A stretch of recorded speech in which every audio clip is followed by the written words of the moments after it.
and switching on the microphone. It's a pleasure to be in Madrid, indeed. Muchas gracias. Para mí, desde luego, es un placer estar con todos ustedes en Madrid.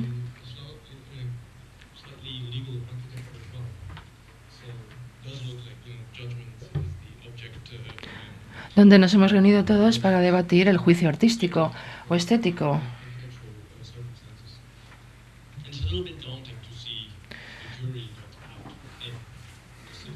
No es nada cómodo hablarle de estas cosas a mis colegas, que desde aquí veo como si fuesen un jurado que todavía no ha llegado a una decisión. El juicio de París, que es el título de mi presentación. And I did bring some images. We are going to talk about art after all. De hecho, como hemos venido aquí a hablar del arte, tengo aquí algunas imágenes que compartir con todos ustedes.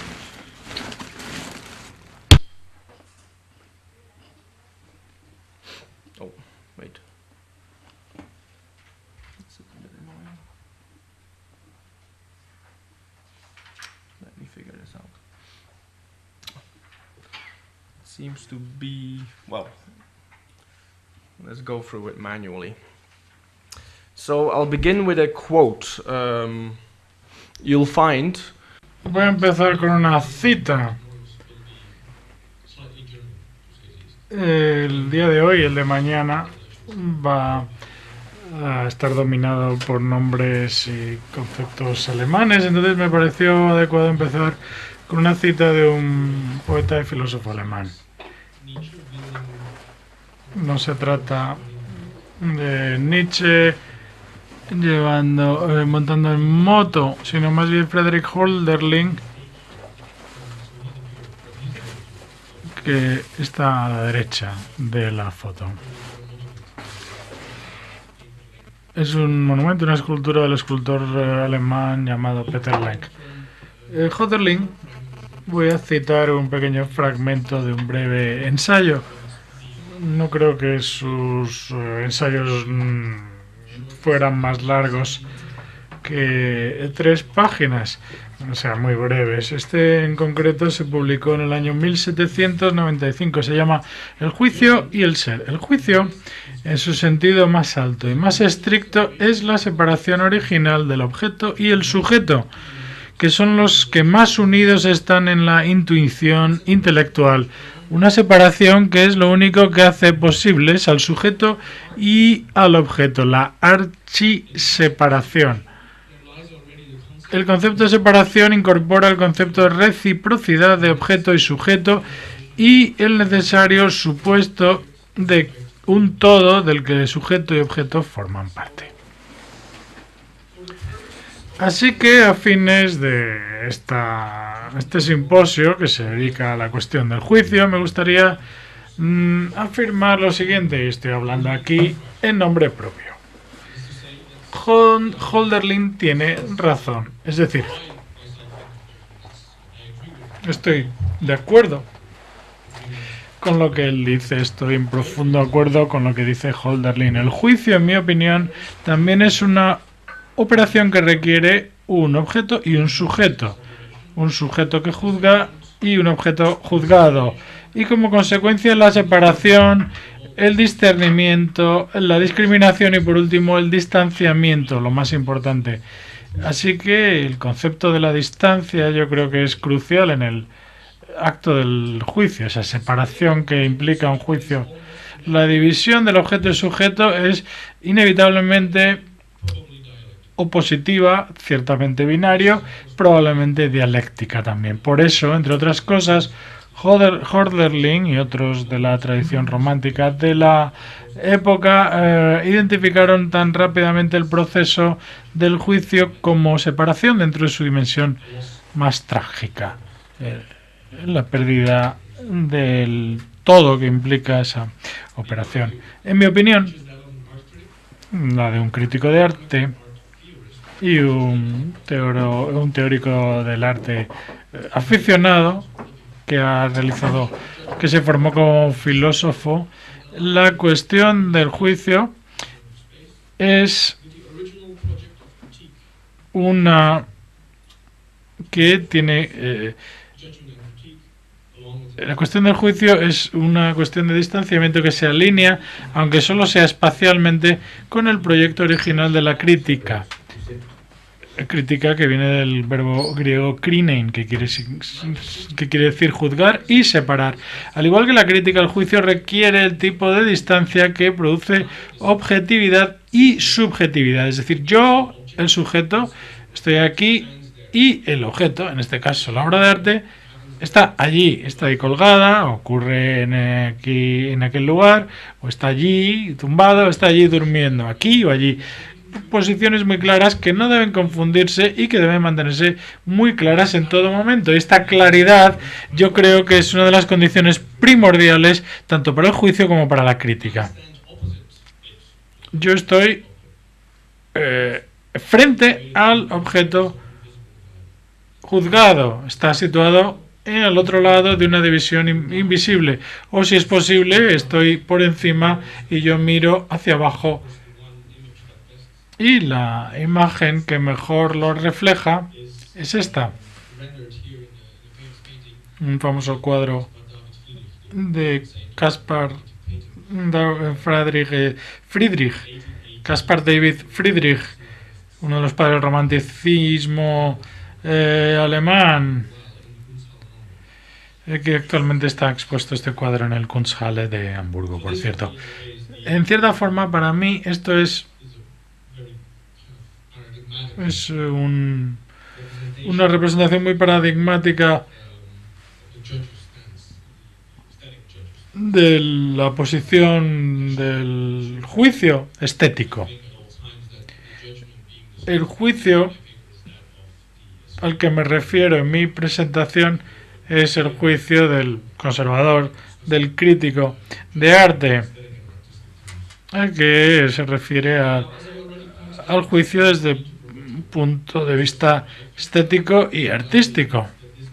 No quiero ser provocativo, sencillamente es mi opinión y puede que muchos de ustedes la consideren como muy estrecha o muy retrógrada, pero la mayor parte del arte que a mí me gusta como conservador, crítico o espectador es el tipo de arte que está colgado, que está allí plantado o que se produce allí, a una distancia segura, ni interactiva ni relacional. Para mí esta es la definición del arte, una garantía estructural de que hay algo en otro lugar, algo distinto, externo, exterior, incluso frente a mí. Veremos algunas imágenes, algunos ejemplos de prácticas artísticas que intentan superar esa lógica transespacial, pero gran parte de ese arte también tiene mucha fuerza, pero yo creo que gran parte del gran arte históricamente proviene de la insistencia en que existe esa distancia, no solamente espacial, sino en otros sentidos también, pero desde luego el componente espacial es importante. De hecho, si el arte moderno, estoy hablando de un fenómeno histórico, el arte moderno, si el arte moderno se ha considerado durante mucho tiempo parte de una gran tradición opositiva, ha expresado en parte esa relación mediante una colocación espacial, externalización y exteriorización, es decir, es algo otro distinto que está en otra parte. Esos son los dos componentes, externalización y la exteriorización, algo que pertenece a un lugar utópico incluso. Por supuesto, todos sabemos que esta idea de la adjudicación desde hace tiempo ha demostrado ser nada más que una quimera. La separación de Hölderlin como la falta de interés de Kant, el desinterés de Kant, del que Hölderlin era contemporáneo, por cierto,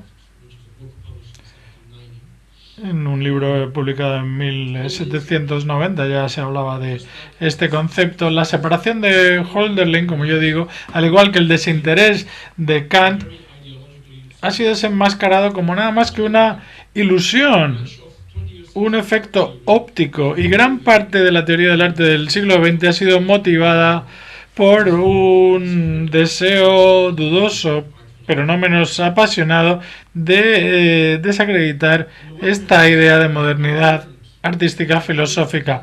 Por una parte, hemos aprendido hace tiempo que la doctrina del desinterés kantiano está sustentada por un aparato impresionante de intereses imperceptibles e interconectados, es decir, que solo aquellos que tienen unos intereses definidos pueden permitirse ser desinteresados.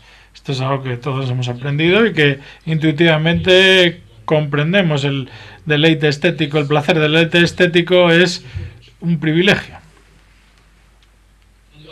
Por otra parte, desde hace mucho tiempo nos han enseñado que la división entre sujeto y objeto es una quimera histórica, nada más que una pesadilla cartesiana de la que todavía tenemos que despertarnos.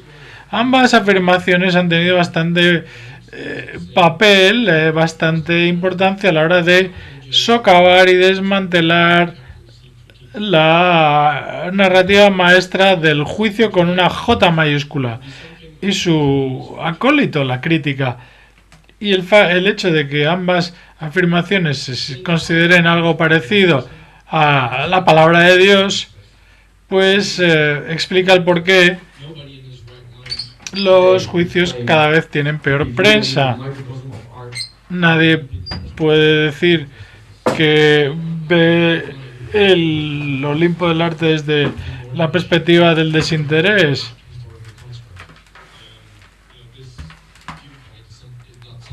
Es decir, el punto de vista es algo, ese punto de vista ya no está accesible para nosotros.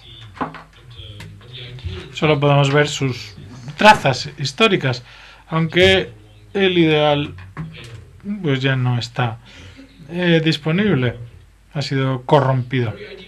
La idea de juzgar o dispensar juicios se considera como algo simplista, pasado de moda, ingenuo o algo anacrónico, incluso una expresión de mal gusto. De hecho, el juez en el mundo del artístico se considera como algo de poca monta, de poca importancia, algo vulgar.